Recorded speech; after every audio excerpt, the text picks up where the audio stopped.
अस्सलामुअलैकुम स्टूडेंट्स, मैं आपको वेलकम करता हूँ Vu expert teaching YouTube channel पर। आज हम असाइनमेंट नंबर 1 कवर करेंगे मनी एंड बैंकिंग MGT 411 का। तो आइए अपने इस असाइनमेंट को स्टार्ट करें।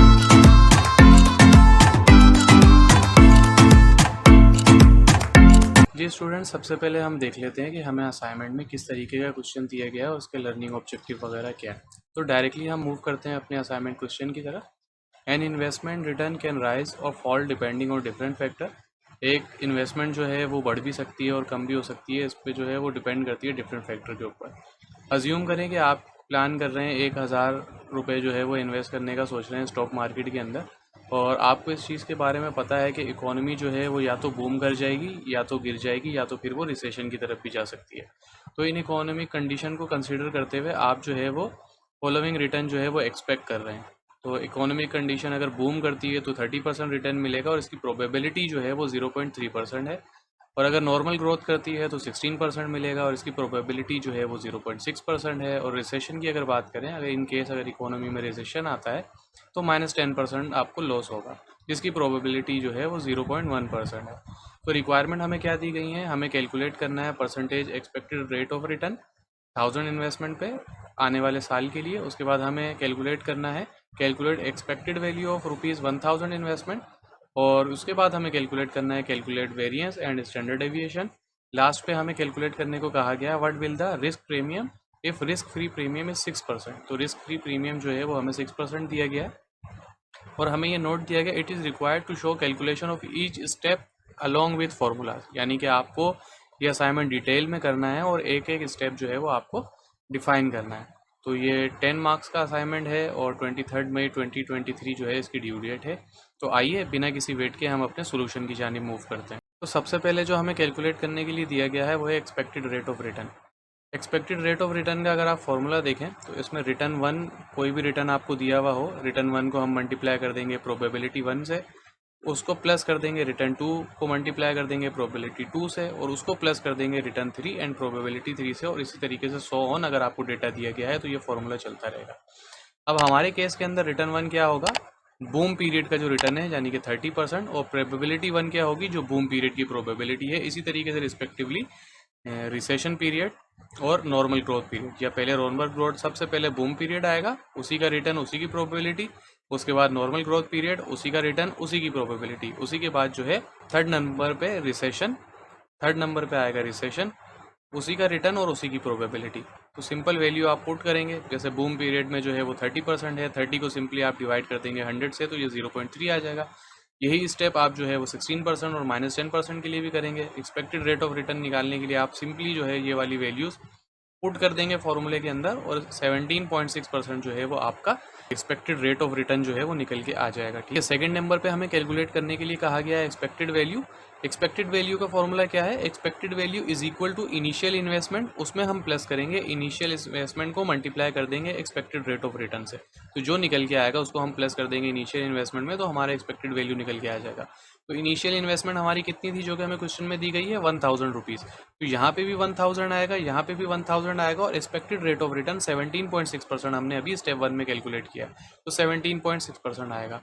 लेकिन सिंपली आप वैल्यूज पुट कर देंगे 1000, फिर उसके बाद 1000 को मल्टीप्लाई कर देंगे 17.6 से, ये आएगा 176, इसको आप प्लस कर देंगे इनिशियल इन्वेस्टमेंट में, तो आपकी एक्सपेक्टेड वैल्यू 1176 निकल के आ जाएगी। तो यहाँ पे हमारा स्टेप 2 जो है वो कवर हो गया। अब हम बात कर लेते हैं वेरिएंस की। यहाँ पे मैं आपकी तवज्जो चाहूँगा, ये थोड़ा सा डिफिकल्ट फॉर्मूला है लेकिन ईजी है, आपको परेशान होने की ज़रूरत नहीं है। अभी तक आप फेमिलियर हो चुके हैं कि रिटर्न 1 क्या है, रिटर्न 2 क्या है, रिटर्न 3 क्या है, प्रोबेबिलिटी 1 क्या है, प्रोबेबिलिटी 2 क्या है, और प्रोबेबिलिटी 3 क्या है। आपको दोबारा मैं रिकॉल करवा देता हूँ। सबसे पहले हमें दिया गया है बूम पीरियड, अगर इकोनॉमी बूम करती है तो उसका रिटर्न आएगा 30%, और उसकी जो है 0.3%। तो रिटर्न 1 जो है हमारा वो किसके लिए है, बूम पीरियड के लिए, और उसकी रिटर्न 1 कितना है 30%, और प्रोबेबिलिटी 1 कितनी है 0.3%। इसी तरीके से रिस्पेक्टिवली आप बूम पीरियड का रिटर्न 1 और प्रोबेबिलिटी डालेंगे, उसके बाद आप जो है वो नॉर्मल ग्रोथ पीरियड का रिटर्न प्लस प्रोबेबिलिटी, उसके बाद आप डालेंगे रिसेशन पीरियड का रिटर्न प्लस प्रोबेबिलिटी, और rate of minus expected rate of return जो है वो हम पीछे निकाल चुके हैं 17.6%, वो हम यहाँ पे डालेंगे। तो सिंपल फॉर्मूला आपको समझ में आ गया होगा। कौन सी चीज़ किस चीज़ को रिप्रेजेंट कर रही है वो भी आपको पता है। सिंपली आपने वैल्यूज़ पुट करनी है। देखिए यहाँ पे दिया गया भी है, मैंने दे भी दिया है आपको ताकि इजीली आपको समझ में आ जाए।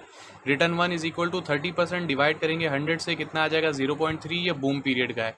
इसी तरीके से सेम प्रोसेस किया गया है रिटर्न से ऊपर, और यहाँ पे प्रोबेबिलिटी भी दी गई है और एक्सपेक्टेड रेट ऑफ रिटर्न भी दिया गया है। सब कुछ आपको बता दिया है। सिंपली फॉर्मूले में पुट करें, इसको सॉल्व करें और आपकी वैल्यू जो है वो ये निकल के आ जाएगी 0 पॉइंट। अब देखें वेरिएंस 1 निकाला है हमने, वेरिएंस 2 निकाला है और वेरिएंस 3 निकाला है।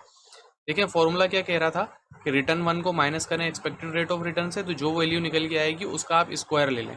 तो जब देखें ब्रैकेट्स में चीज़ें आ रही होती हैं तो हम बोर्ड मास को फॉलो करते हैं। बोर्ड मास एक सिंपल मैथमेटिकल टर्म है। बोर्ड मास में बी फॉर ब्रैकेट आता है, ओ ऐसे ही है। बोर्ड मास में B for bracket, M for multiplication, फिर एस फॉर सब्ट्रैक्ट, फिर एडिशन। ठीक है, तो ये बता रहा होता है कि अगर आपके पास एक ही सवाल के अंदर माइनस प्लस मल्टीप्लिकेशन डिवाइड सारी चीज़ें आ जाएं तो आप बोर्ड मास को फॉलो करेंगे।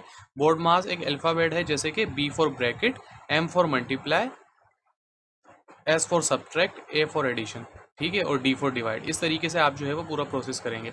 तो सबसे पहले आपने ब्रैकेट को सॉल्व करना है, ठीक है, उसके बाद इसका स्क्वायर रूट ले लेना है, फिर आपने मल्टीप्लिकेशन करनी है और उसके बाद आपने प्लस कर लेना है। तो इसी तरीके से जहाँ पे पहले रिसर्च वेरिएंस 1 निकाला गया है, वेरिएंस 2 निकाला गया है, वेरिएंस 3 निकाला गया है, फिर जब आप इन तीनों को प्लस कर देंगे तो एंड में हमारे पास ये वेरिएंस निकल के आ जाएगा 0.0124। अब आपकी मर्जी है कि 0 पॉइंट के बाद 3 डिजिट ले लें या 4 डिजिट ले लें। मेरा मशवरा आपको ये है कि 4 डिजिट आप ले लें 0 के बाद, तो आपका जो है ये जवाब बिल्कुल ठीक कंसीडर हो जाएगा। इतनी ज़्यादा वैल्यूज़ लेने की ज़रूरत नहीं है। अब वेरिएंस हम यहाँ पर हमारा निकल के आ गया। उसके बाद हमें थर्ड स्टेप यहाँ पे हमारा पूरा हो गया। अब हम फोर्थ स्टेप की जानिब मूव करेंगे, जो कि हमें स्टैंडर्ड डेविएशन निकालना है। स्टैंडर्ड डेविएशन आप स्टेटिस्टिक में फर्स्ट ईयर सेकंड ईयर के अंदर भी आप निकालते रहे। स्टैंडर्ड डेविएशन में क्या होता है, सिंपल जो वेरिएंस निकल के आता है उसका हम स्क्वायर रूट ले लेते हैं। एक्सेल के अगर आप फॉर्मूला लगाएंगे इज इक्वल टू SQRT लिखें और ब्रैकेट डाल के वेरिएंस की जो वैल्यू निकल के आए 0.0124 आप लिखेंगे तो सिंपल वेरिएंस की ये वैल्यू निकल के आ जाएगी।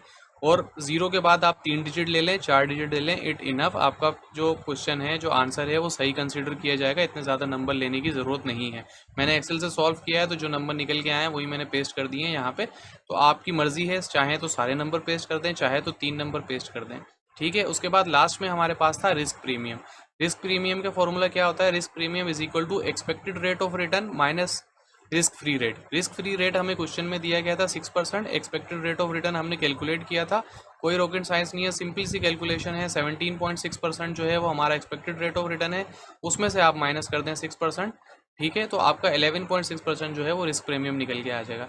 ठीक है गाइस, तो पांचों चीज़ें जो हमसे पूछी गई थी वो हमने यहाँ पे सॉल्व कर ली हैं, ठीक है। तो ये था आज का असाइनमेंट। मैं उम्मीद करता हूँ आपको वीडियो पसंद आई होगी। वीडियो को लाइक करें, शेयर करें, चैनल को सब्सक्राइब ज़रूर करें, ताकि इतनी मेहनत जो की है मैंने ये असाइनमेंट बनाने में, कैलकुलेशन करने में, इसमें अच्छा खासा टाइम वेस्ट होता है। तो काइंडली ये टाइम जब वेस्ट होता है जब आप लोग जो है वो वीडियो को लाइक नहीं करते, शेयर नहीं करते, अच्छे कमेंट्स नहीं देते। अगर आपको लगता है कि कुछ इंप्रूवमेंट इसमें आनी चाहिए तो भी हमें आपकी सजेशन मोस्ट वेलकम है। और वीडियो को लाइक, शेयर और सब्सक्राइब ज़रूर करें। आज की वीडियो में इतना ही, मिलते हैं अगली वीडियो में। जब तक दुआओं में याद रखिएगा। अल्लाह।